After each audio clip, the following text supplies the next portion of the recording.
Guro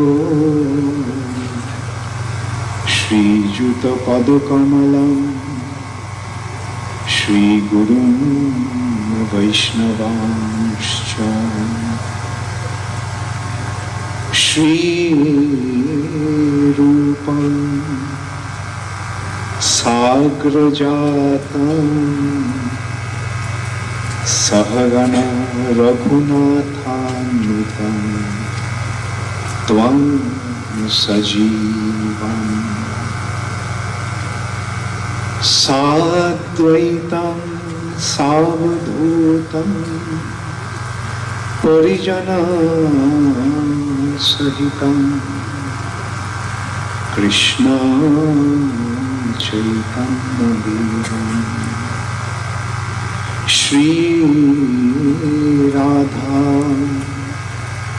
Krishna Padam Sahagana Lalita Shri Vishakhanitanscha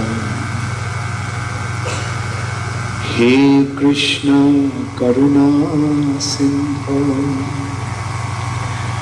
Dinabandho Jagatpate Gopesha Gopika Kanta Radha Kanta Namastute Tapta Kanchana Gaurangi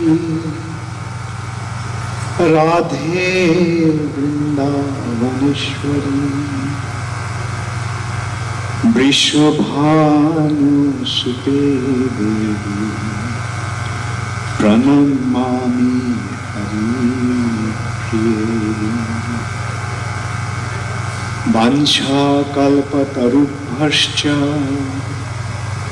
Kripa Sindhu Bhaivacha Patitanam Pavanebhyo Vaishnavibhyo Namah Shri Krishna Chaitanya Prabhu Nityananda Shri Advaita Gadadhar Shri Vashali Gaurabhakta Hare Krishna, Krishna Krishna, Hare Hare Rama,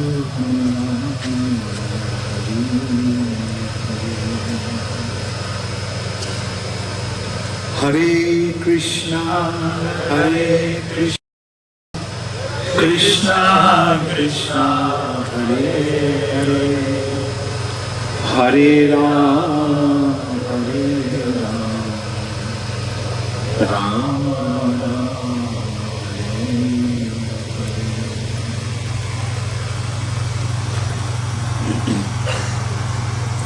Hare Krishna. Youth for enjoyment or enlightenment? I am sure you already know the answer, right? Otherwise you wouldn't have been here, right? You have recognized that the purpose of life is enlightenment. But still there is a need for systematically understanding the fact. And I will try to approach and explain through the Vedic knowledge in the context of the Vedas. Through the Vedas we'll try to understand this point. First of all, youth. Why youth? Because youth is a very important phase of our life. Life is a combination of body made of matter and existence of the soul in the body. Do you all believe in the existence of the soul? How many of you believe in the existence of the soul? Okay. Thank you. So the soul and the body. Body is made of matter and the soul is spiritual.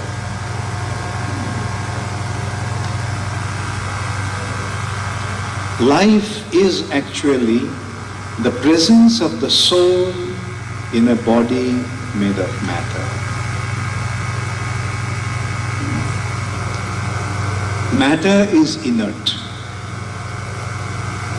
We say dead matter. Matter is dead matter. Matter doesn't have consciousness. Matter is dead. Matter is devoid of life. But our bodies made of matter became alive because of the presence of the soul in this body.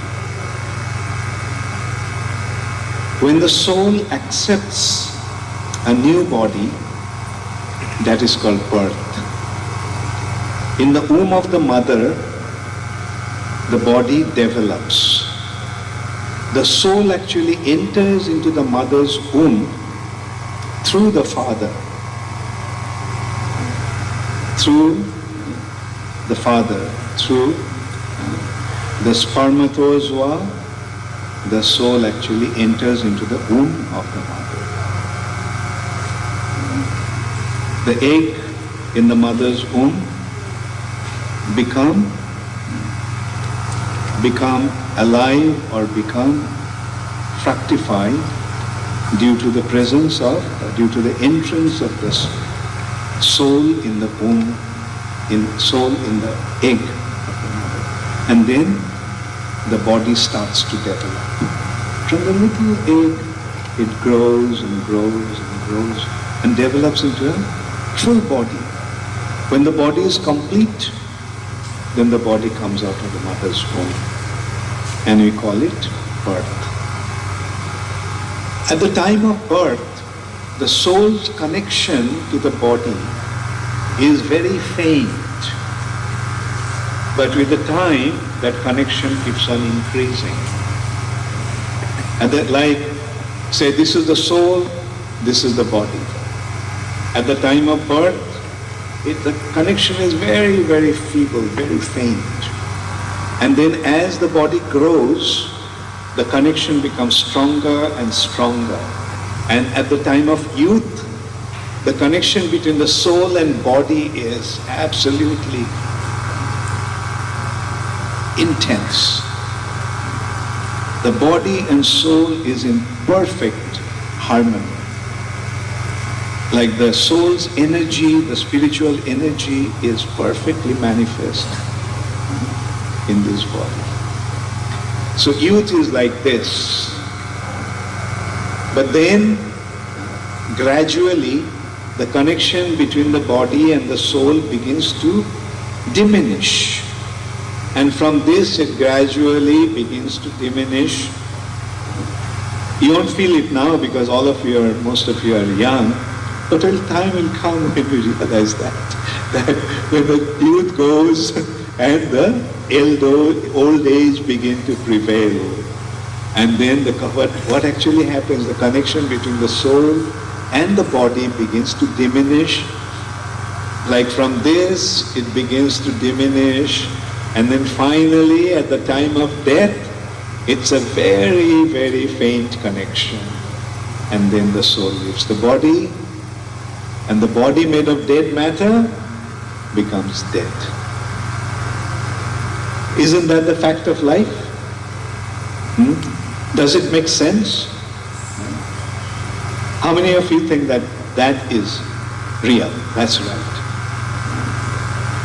Thank you. I just want to get your response, to go on in this topic, progressing in this topic. So this is the fact of life. We are born, we live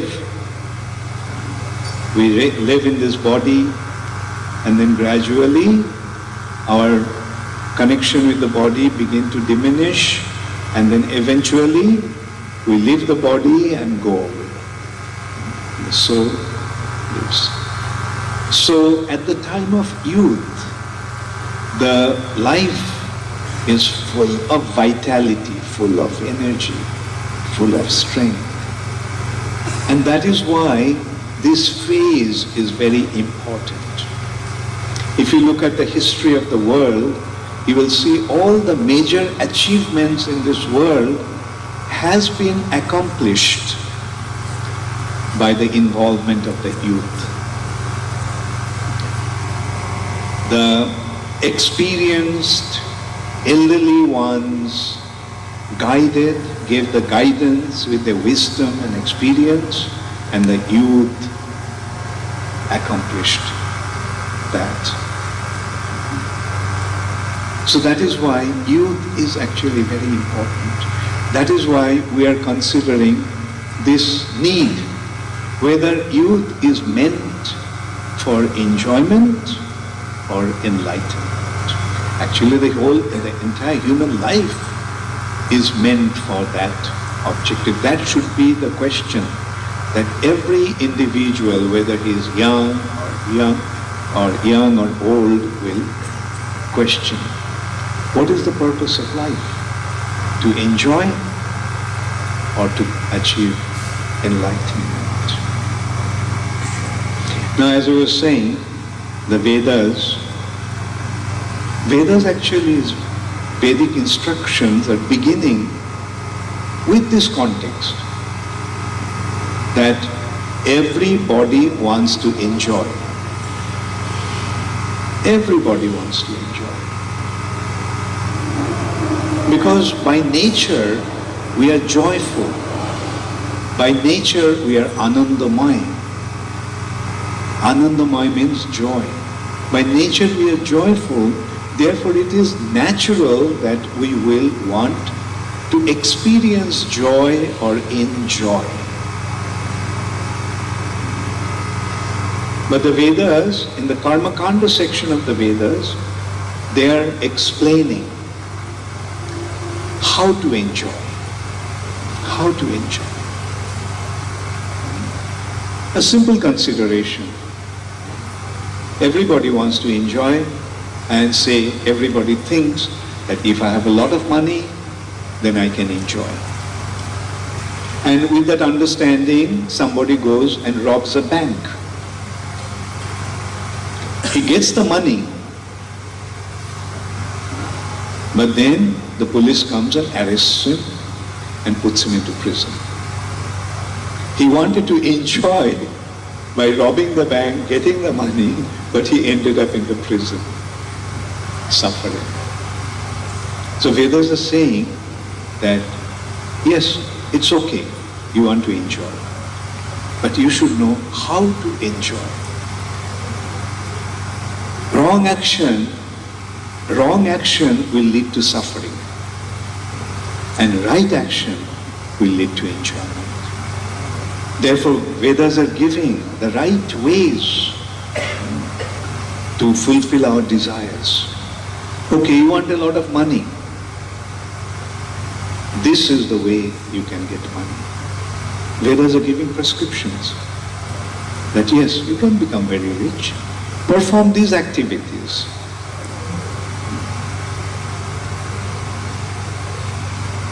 Somebody wants to become a king. Fine, become a king. Perform these activities. Those activities that have been prescribed in the Vedas in order to fulfill different desires is called yajna. Yajna, sacrifice. And it goes all the way up to the point of becoming Indra, the king of the heavenly planets. Not only you can become the ruler or the king of the entire earth planet, The Vedas are giving us the possibility, opportunity to become the ruler of the earth planet, or the ruler of the heavenly planet, Swargaloka, Indra. You can have the position of Indra. So Vedas are giving all these directions in the Karmakanda section of the Vedas. So in order to desire to enjoy, to want to enjoy, there is nothing wrong in it. Only thing is that we have to know how to enjoy. How to enjoy. Right actions will lead to enjoyment. Yes, true enjoyment, real enjoyment. But in spite of all the enjoyment, eventually one realizes, I want to enjoy this calm. I do not want to suffer, but I cannot avoid suffering. There are three kinds of sufferings, threefold miseries. The miseries caused by body and mind. The miseries inflicted upon us by other living entities, and miseries caused by natural calamity. So these threefold miseries, can anybody avoid? You may have become very rich, but can you avoid becoming sick? Can you avoid mental distress? Can you avoid others are inflicting pain upon you? And can you avoid natural calamities? Person may be very rich, then all of a sudden there is a tsunami and his whole family gets swept away. His whole house is destroyed. There's an earthquake, everything caves in, everything is lost. So these threefold miseries in the material nature cannot be avoided. Although we want to enjoy, but we cannot avoid suffering. They come on its own. And the Vedas are saying, just as the day and night cycle one after another, similarly suffering and enjoyment go on in cycle. So then, and one naturally wonders, naturally questions, I want to enjoy, but why am I suffering? So that leads to the next branch of the Vedic wisdom called the Jnanakanda section of the Vedas.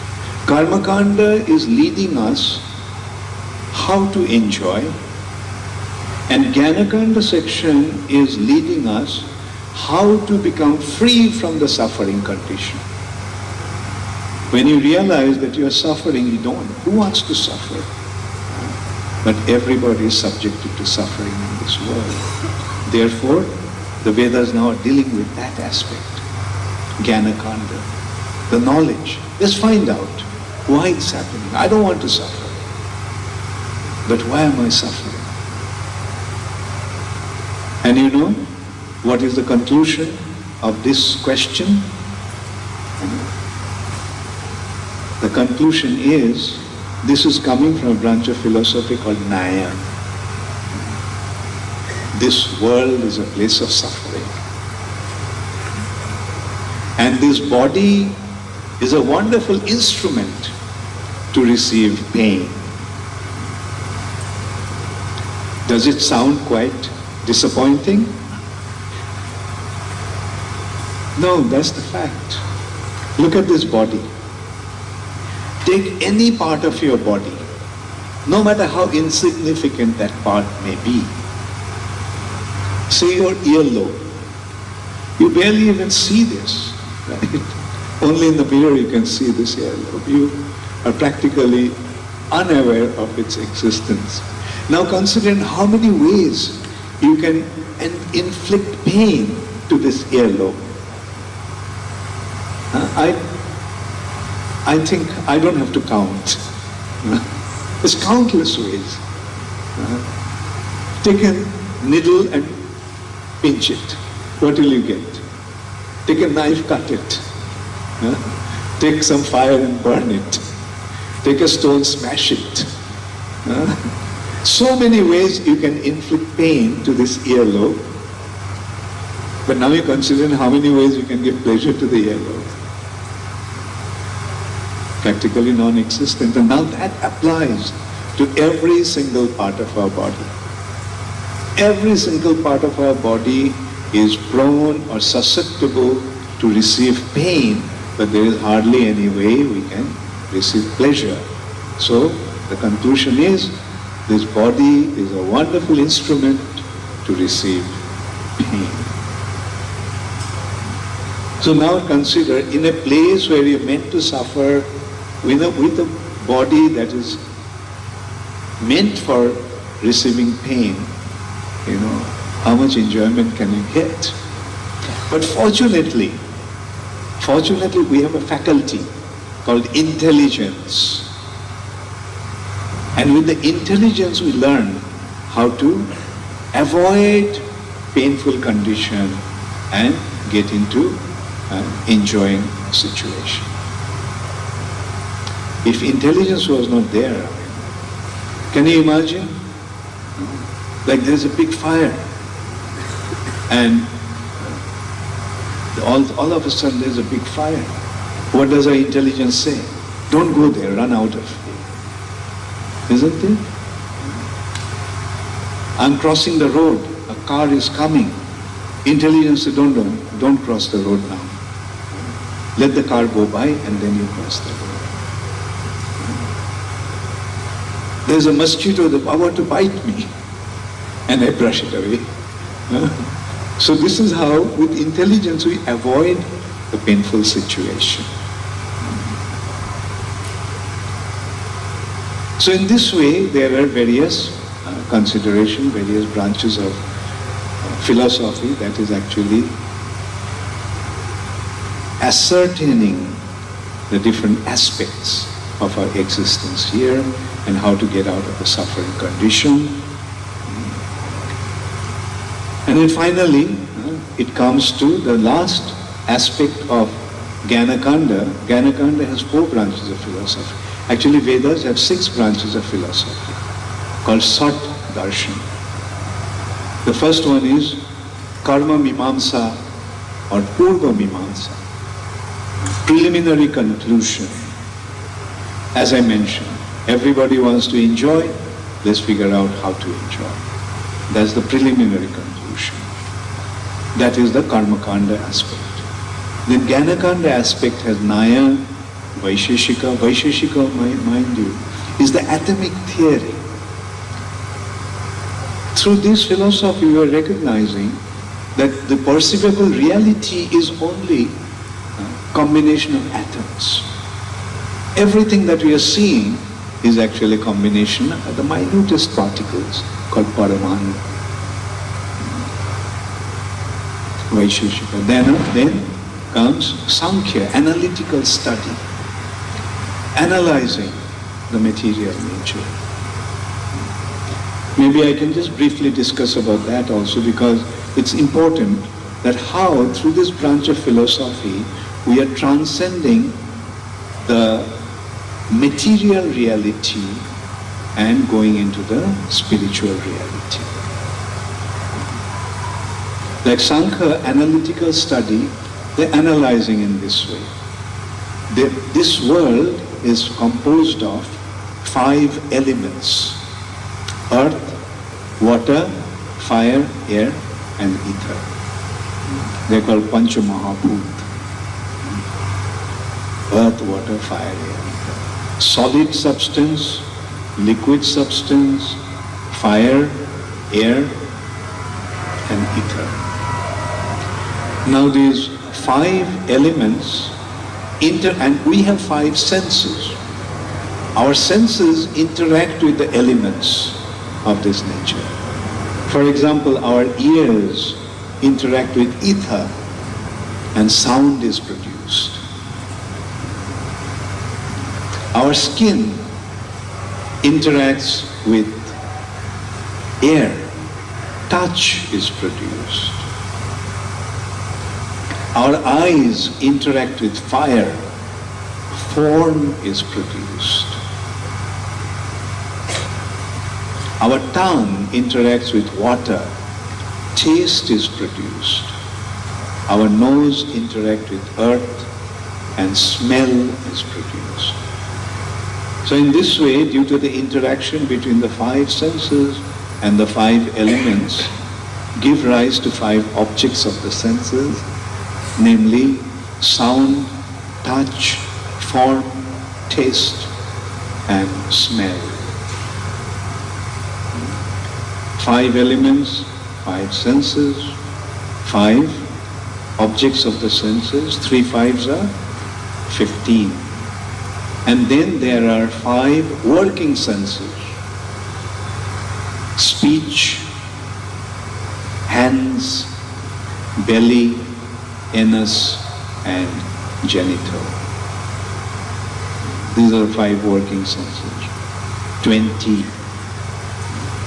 Then there are 3 subtle elements: mind, intelligence, and false ego. 23. Then the total element of creation called Mahat Tattva, with which the whole creation has become manifest. That's the substance. So that's the 24. So in this way, with this 24 consideration, the entire material nature has been analyzed. But then they consider that these all 24 considerations are objective reality. They're objective. They're object.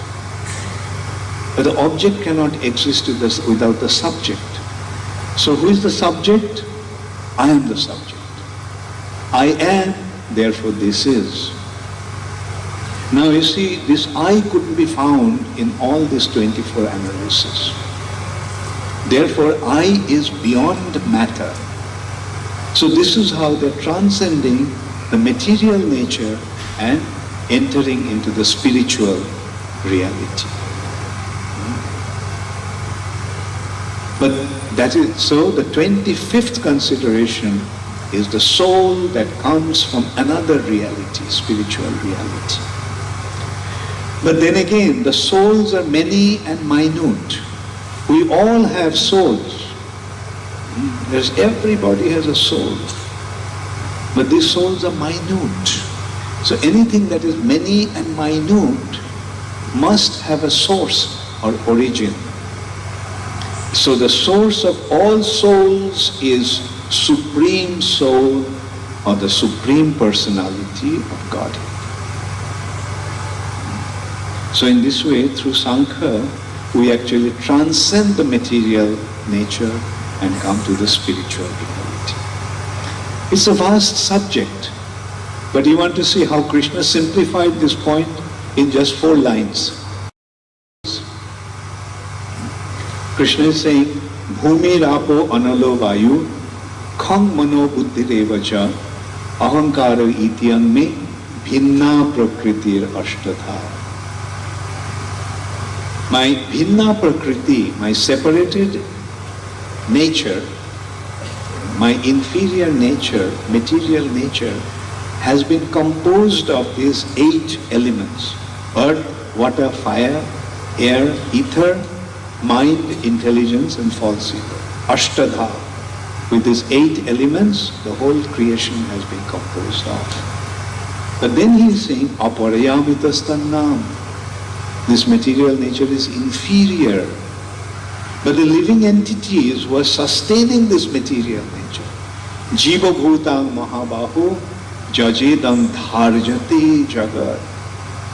The living entities were sustaining this material nature or trying to enjoy this material nature, trying to exploit this material nature.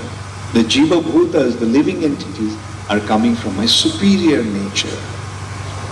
So just in 4 lines, in 2 verses, Krishna explained that. Jiva bhutang mahabahu jajedam dharjati jagat. They're coming, these living entities, jiva bhutang, are coming from a superior nature. So anyway, The ultimate conclusion of Sankhya is that the living entities are minute and they are all the part and parcels of the Supreme Soul or God, who is present in everyone's heart as the Super Soul.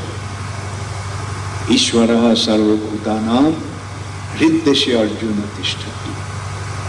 The Lord is situated in hriddeshe, in the heart, in the region of the heart of every living entity. So, Krishna in this way is pointing out that the Lord is there. Now the consideration is, if we are a part and parcel of the Lord, then how do I establish my relationship with Him? How can I become connected to Him? This way to connect to the Lord is called yoga. Yoga. Ashtanga Yoga, it has 8 different stages. Therefore they call it Ashtanga Yoga. Now yoga is the way to become connected to the Supreme Personality of Godhead. So I'll just go to some aspects of it instead of going into the details of what Ashtanga Yoga is. Like, the one aspect of the yoga is that the soul is in the body and the energy, the spiritual energy of the soul is functioning through the nervous system. Is functioning through the nervous system. And the nervous system is flowing. Nervous system is connected to the vertebral column, spinal column, vertebral column. The base of the vertebral column is where the end of the vertebral column, and the other end of the vertebral column is the brain center. So if you take the vertebral column, there is a triangular or conical, not triangular, but conical portion, which is the base. And then the spinal column, and then comes the brain center. And all our nervous system is actually spreading from that. The functioning of the brain, functioning of the nervous system, or through which our consciousness is flowing, the center of that is actually the brain center. And the base of that is the end of the vertebral column. Now the yoga is actually explaining that at the base of the vertebral column, the living energy is situated. And that is called Kundalini, coiled up energy. Like it is there, but it's in a coiled up state. And then there are different chakras. There are 7 chakras above that. The first chakra, called Swadhisthana, is on the spinal column opposite to our genitals. The next one is opposite to our navel. Then the next one is opposite to our heart. Next one is opposite to our neck. Next one is opposite to our eyebrows, joint of the eyes, center of the eyebrow. And the final one, called Sahasrara, is the brain center.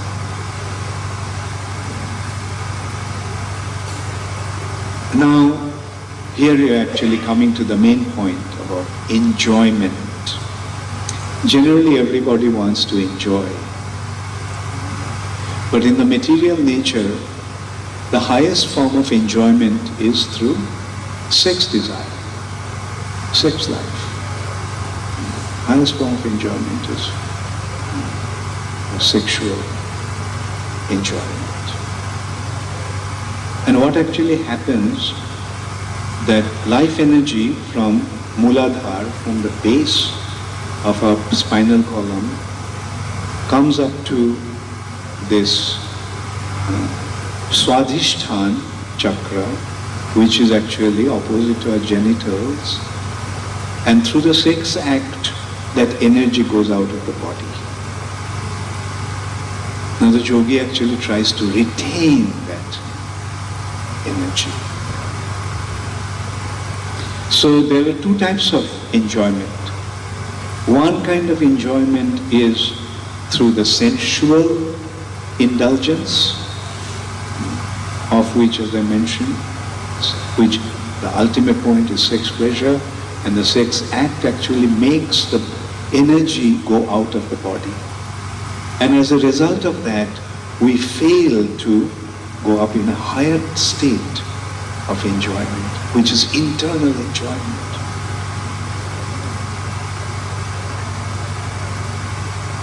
Therefore, a yogi tries to, or makes it a point,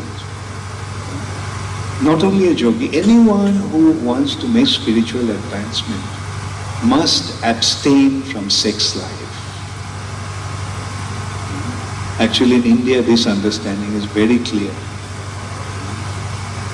Spiritual life means brahmacharya. Spiritual life means abstaining from sexual indulgence. So when that happens, then the energy rises beyond that chakra, Swadhisthana, and goes higher into the chakra called Manipura. Goes higher, opposite to the heart region, called Anahata.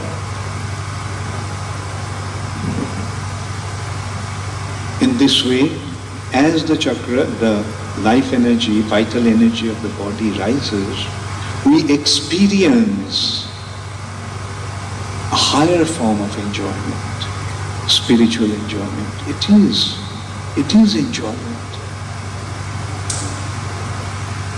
Compared to that enjoyment, sex life becomes totally insignificant. Rather, sex life becomes disgusting. There was a king called King Kulashekar. Kulashekar is saying that ever since Jadavadhi Mamacheta Krishna Padara Vinde, ever since my consciousness, my mind has been engrossed at the lotus feet of Krishna, the thoughts of sexual indulgence makes me curl my lips in disgust and I spit at the thought.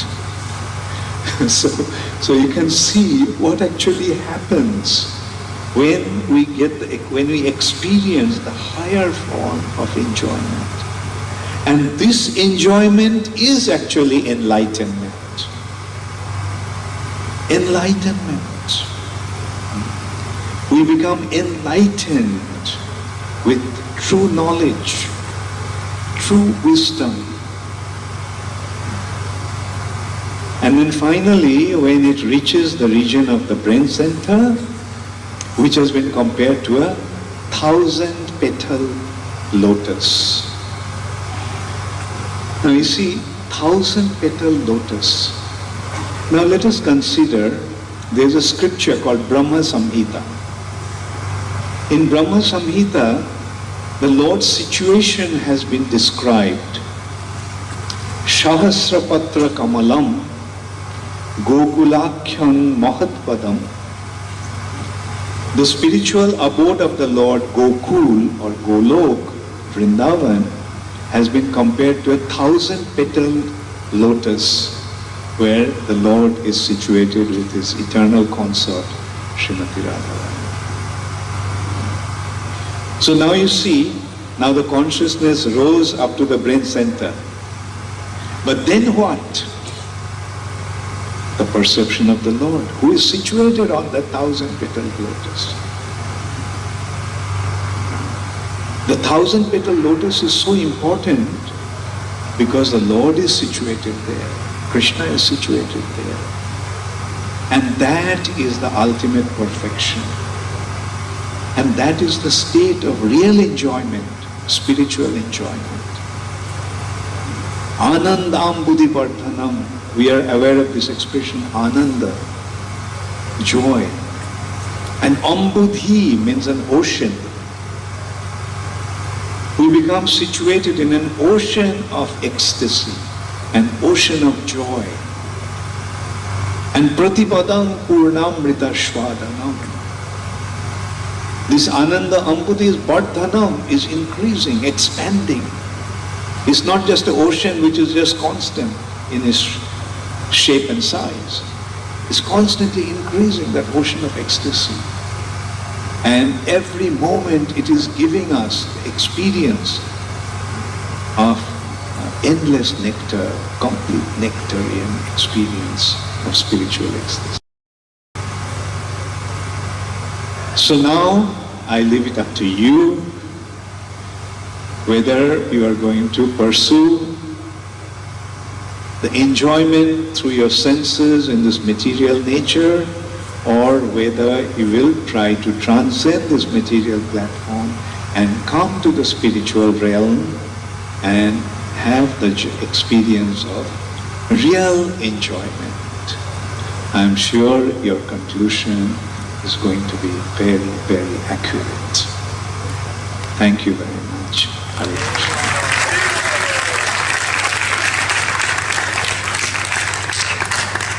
Does anybody have any question? I was told that. If it'll be nice if the questions can be written on paper. Anyway, initially we can start off with the asking the questions verbally.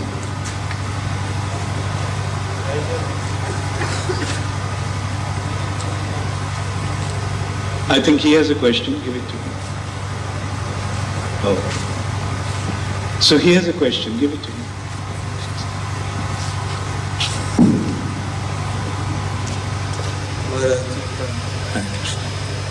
There are 8 sections in Vedas. What are the 8? 8? There are 8 sections. Oh, yoga, not Veda. Oh, those are called yam, niyam, asana, pranayam, pratyahar, dhyan, dharana, and samadhi. Asana.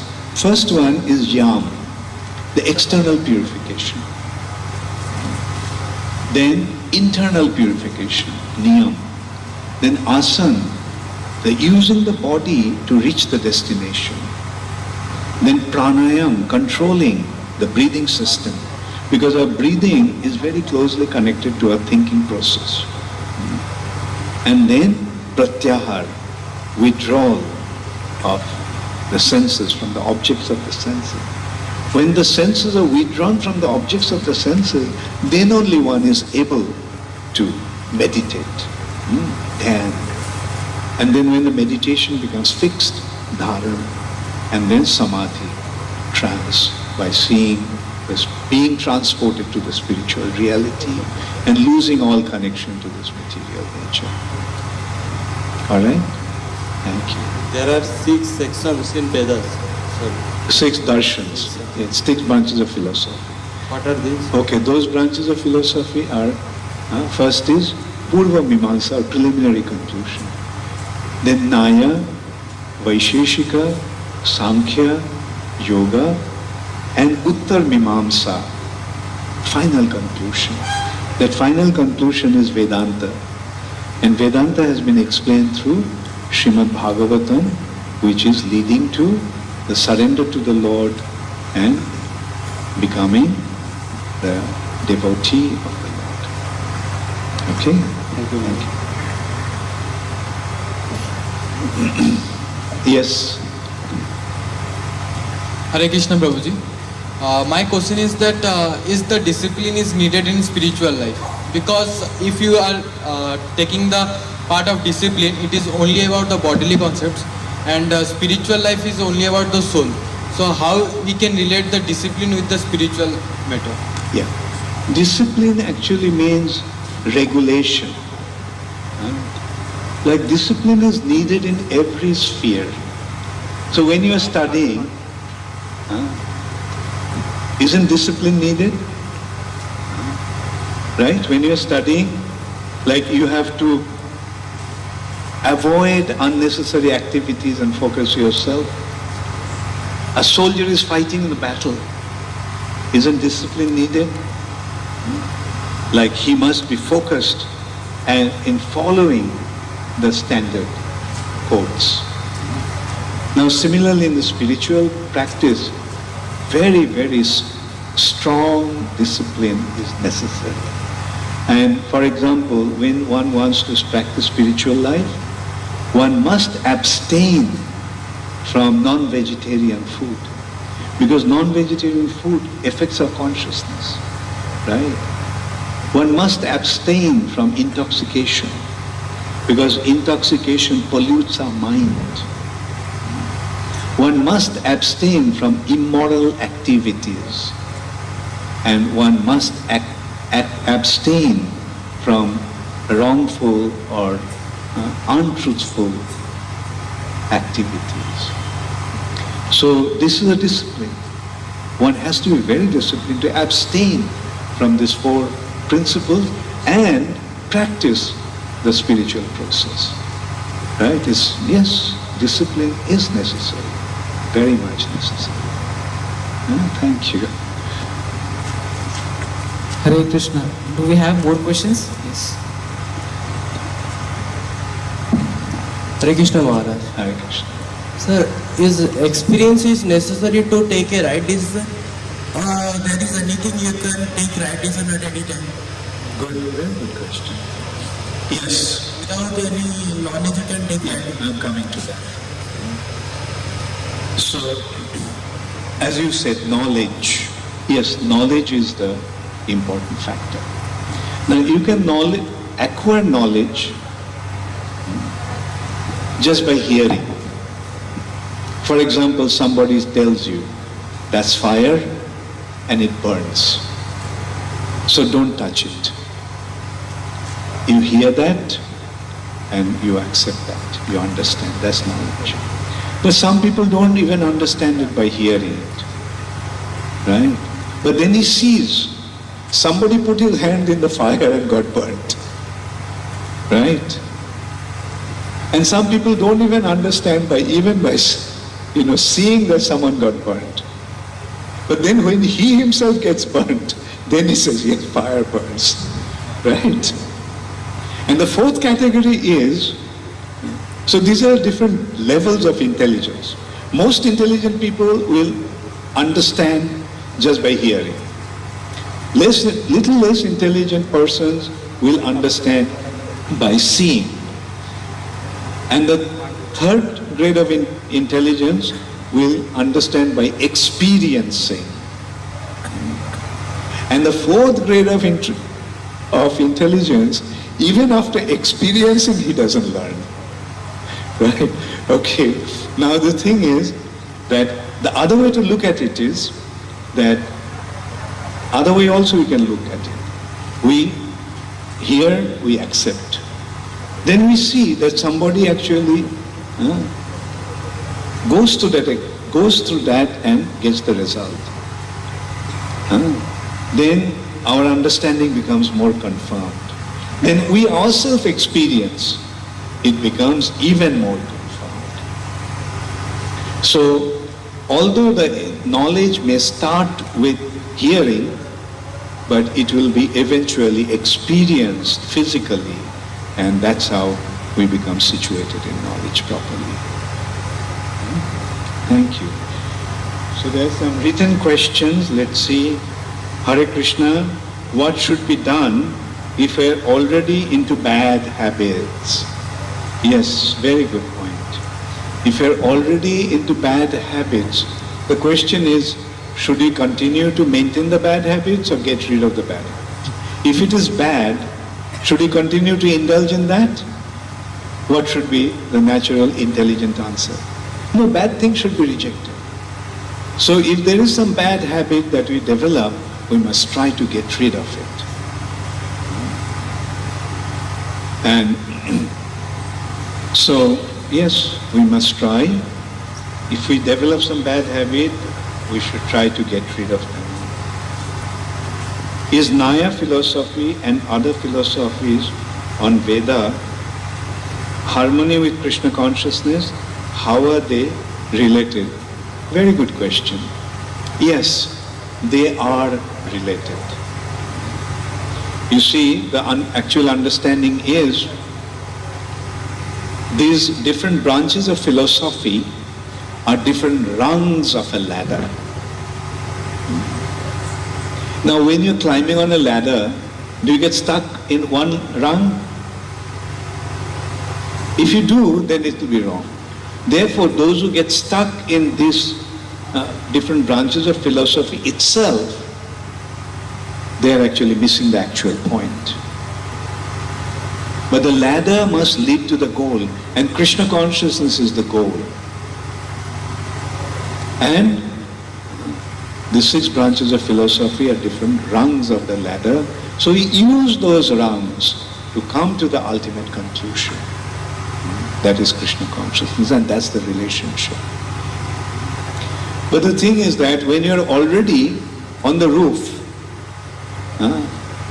then you may not, that ladder may not be important to you. Therefore, to the devotees, these 6 branches of philosophy are not so important. But in order to confirm our conviction, we must understand them properly.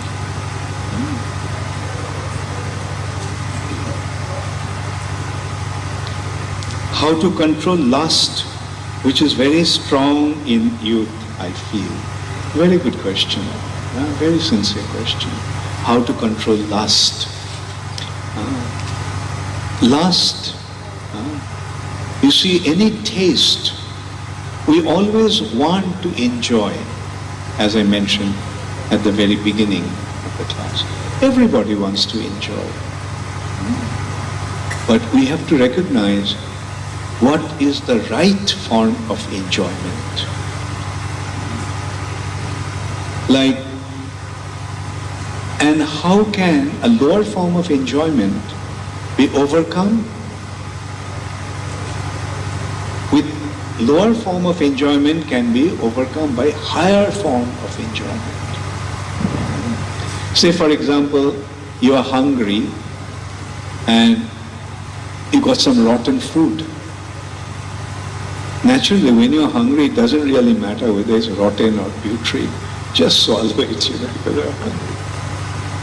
But when you have a choice, a rotten food as opposed to a delicious plate of food, which one you'll go for? Naturally, you'll go for the higher one, better one. So the way to overcome lust is by getting the higher taste. As I was saying, let's go back to the same point. The Kundalini energy, the coiled up spiritual energy is rising from the base. It comes to the Swadhisthana, which is opposite to the genitals. And the is to get involved in that, that is called lust. But if we get involved in lust and if we just function on that platform, then we will miss out on the higher enjoyment. So that's why there is a need to control lust. And there is a way to do that. And the way to do that is by right association. That's the most important thing. If you're in the wrong association, then that association will drag you into that activity. But if you're in a right association, they'll say, well, the urge is there, control it, in order to get the higher taste. You have got a putrid plate of food when you're hungry. Don't indulge in that. Wait for some time. A nice plate of delicious food is coming. So then what will happen? You abstain from that and wait for the right plate. And then when it comes, you taste it and see, yeah, this is so delicious.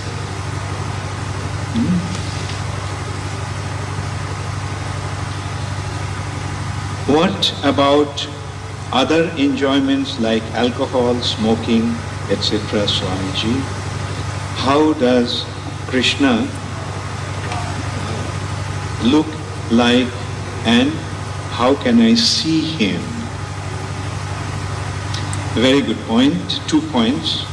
What about enjoyments like alcohol, smoking, etc.? What does alcohol and smoking, ganja, charas, taking, sniffing heroin and cocaine,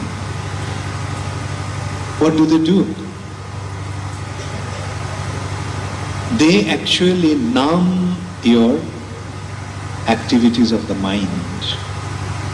And as a result of that, they give you some higher sort of experience, higher sort of enjoyment. But that is artificial. That doesn't last for very long. And then you come down. To begin with, they're giving you that enjoyment how? By destroying your brain's cells.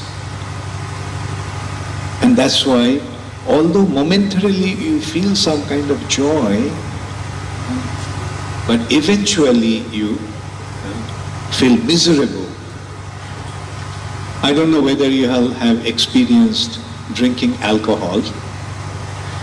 Very common understanding is that when you get heavily drunk with alcohol, the next morning you get something called hangover and you feel miserable. So that is the thing. The ultimate outcome of this kind of indulgence, alcohol and taking drugs and so forth. Therefore, please abstain from them.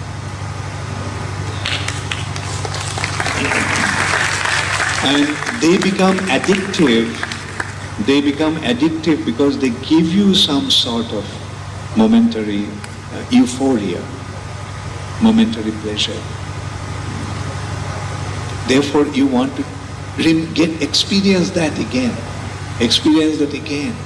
and you keep on taking those drugs, and you have to increase its intake, and you not only get addicted, you destroy your mind, destroy your intelligence.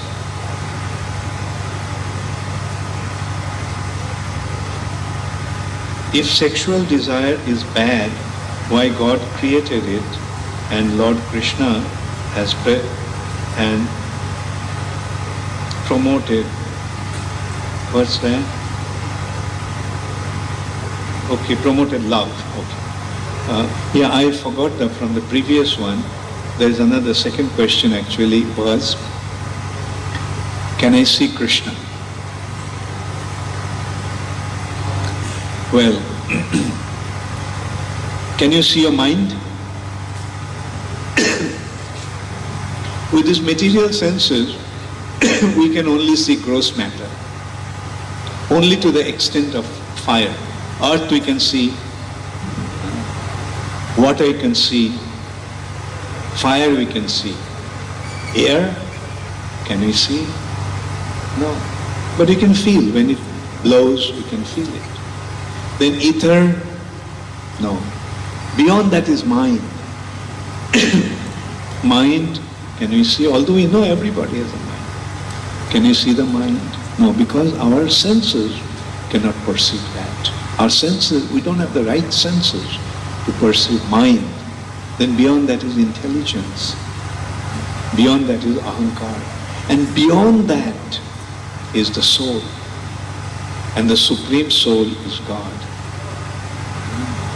So the point is, in order to see Him, you need special eyes, special vision. That vision will develop when you develop love for Him.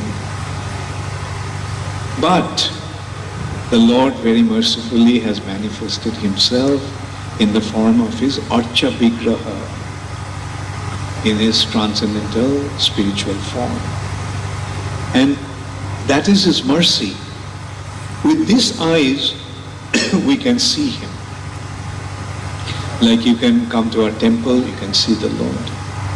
You can go to Jagannath Puri, you can see Lord Jagannath. And that is His special mercy.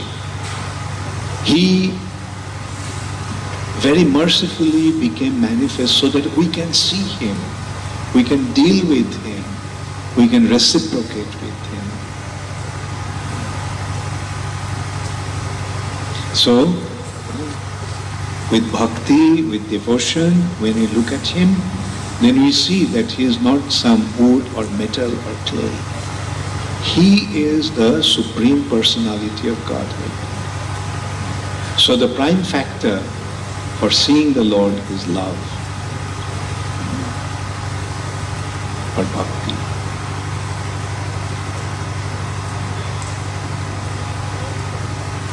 So now this is, I must admit, some very good questions are coming up actually. Thank you very much. Now next one is, if sexual desire is bad, why God created it and Lord Krishna has promoted love? You see, nothing is bad if it is properly used. Sexual act is necessary for the sake of procreation. That is the purpose of sex life, procreation. And you know, again from the scripture, I will reveal some facts to you. The process of procreation is very, very painful, both for mother and father. Especially the mother has to, for the sake of the father, for father, the losing the semen is a very, very painful thing. It's like, losing gallons of blood. Semen is actually a product of gallons of blood. The very vital energy of the body. And for the mother, you can see, like she has to carry the child for so many months in her womb. So this act of procreation is very, very painful. Therefore, in order to induce one to be involved in this act of procreation, the Lord has given certain degree of pleasure in it, so that they'll be inspired to this act of procreation. But unfortunately, what's happening today is people are simply considering the enjoying part of it and rejecting the responsible part of it, procreation. No procreation, but just indulgence. And he promotes love because love is the force with which we can become connected to the Lord. The love that Krishna is promoting is not the love between two bodies. What Krishna is promoting is the love between the souls, love between a living entity and the Supreme Personality of Godhead. Is there something wrong with the sound? Can you all hear the back? Can you hear the front? At the back, can you hear it? Or? Okay, so they can hear. Anyway, so that's why Krishna is promoting love. Krishna is promoting spiritual love. Not what goes on in the name of love in this world. Actually, in this world, what goes on in the name of love is not love, it's lust. There's a difference between love and lust. There's a difference between kam and prem. The desire or tendency to gratify our senses is called lust. Atmendriya priti vancha tare boli kam, Krishnendriya priti ichha dhare prem. অতএব কাম প্রেমে বহুত অন্তর, কাম অন্ধতম, প্রেম নির্মল ভাস্কর. The desire to gratify our senses is called kam or lust. But the desire to gratify or give pleasure to Krishna's senses is called love or prem. So there is a vast difference between love and lust. Lust is the deepest region of darkness, whereas love is brilliant as the sun.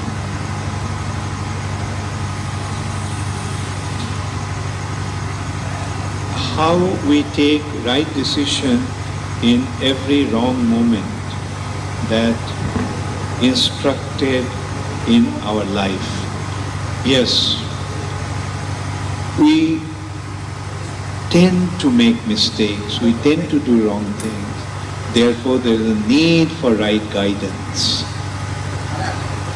It's the proper guidance that leads us to proper action, right action. Therefore, it's important to take the proper guidance. When you are young, your parents are guiding you. When you grow up, your teachers are guiding you. In this way, you learn how to remain on the right path. And then finally, when you come to your spiritual path, then your spiritual masters guide you. How we maintain our study, like as well as spiritual activity in our age? Another very nice question. Actually, I used to have that anxiety. You see, we have bases in different places, and like they have the whole morning practically they indulge in spiritual activities. Mangal Arati, Guru Puja, chanting, Hare Krishna Mahamantra, Bhagavatam class, then take prasad, then go to the college. And I was very much concerned. And once I called the boys and I said, look, don't neglect your studies. Whatever you're doing, you must do it in the right way, with full attention, with full sincerity. So, when the result came out, I found most of them did much better than before.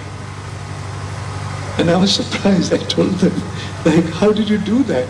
Your whole morning goes into your spiritual activities. How did you come out with such good results? And they told me that the evenings that used to squander in frivolous activities, now we're using the evenings for our studies. And because we are practicing the spiritual life, our intelligence, our concentration, our memory has become improved.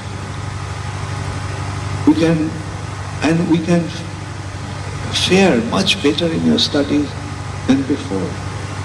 So in one hand, the spiritual activities, the indulgence in spiritual activities is increasing their inner abilities like memory, intelligence, sincerity, focus, and concentration.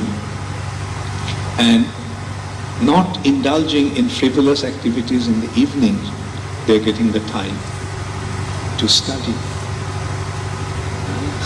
So yes, I'll also ask you not to neglect your studies, but become very, very sincere in what you're doing. Thank you.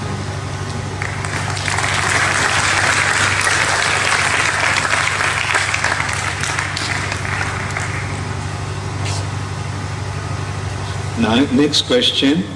Why did Krishna tell Bhagavad Gita to sun god, Vivashu? Another very nice question. Because Krishna is actually imparting this knowledge. And this knowledge is necessary for the kings to rule. The leaders of the society, the kings or leaders, must have right knowledge. And sun god is the initiator of the Kshatriya line. There are two lines of Kshatriya dynasties. One is from sun and one is from moon. So Surya Vamsa and Chandra Vamsa. Because the Surya Vamsa needed this knowledge, therefore Krishna gave this knowledge to sun god.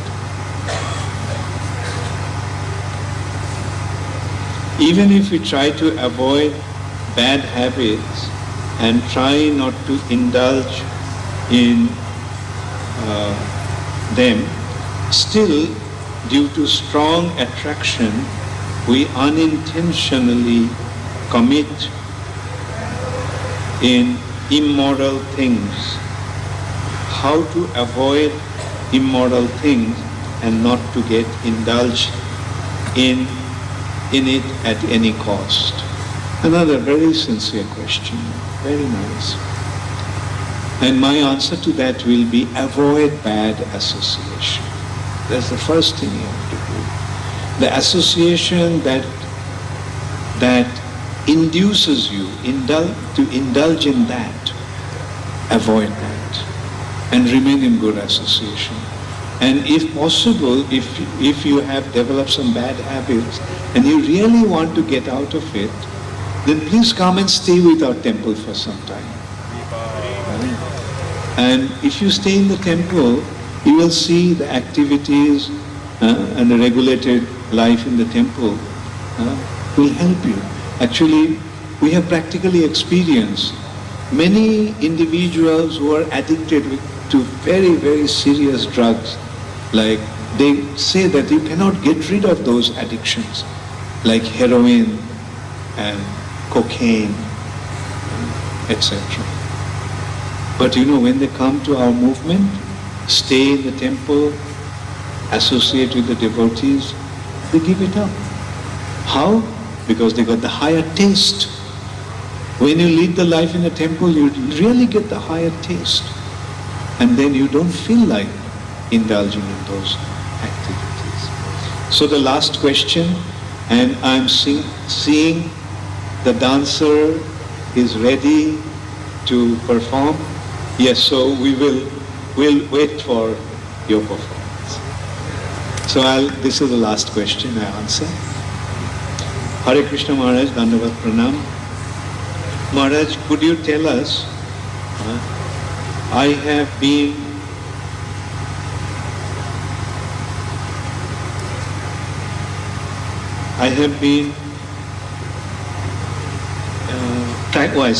been practicing spiritual practices as well as my own study.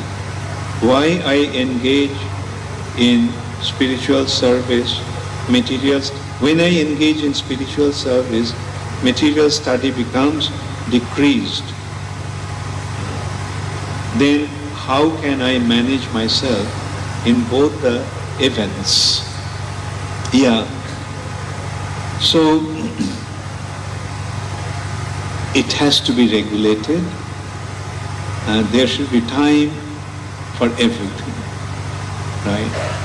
When it is not that at the cost of your studies, you indulge in your spiritual activity. I will say that you fix up some time for your spiritual activities and fix up time for your studies. And that is how you will be able to practice both.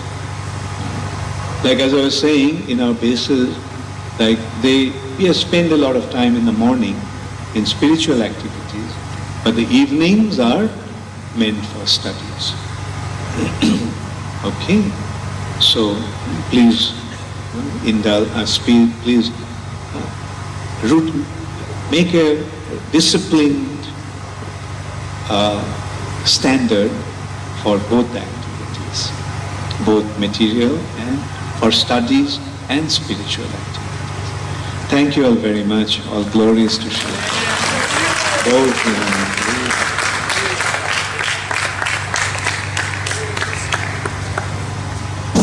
Hare Krishna. So enlightening session and eye-opening question answer session. So no doubt you all liked it, but we have to express it by top of the voice. We'll chant the names of Krishna on the top of the voice. Hare Krishna. Hare Krishna. Hare Krishna.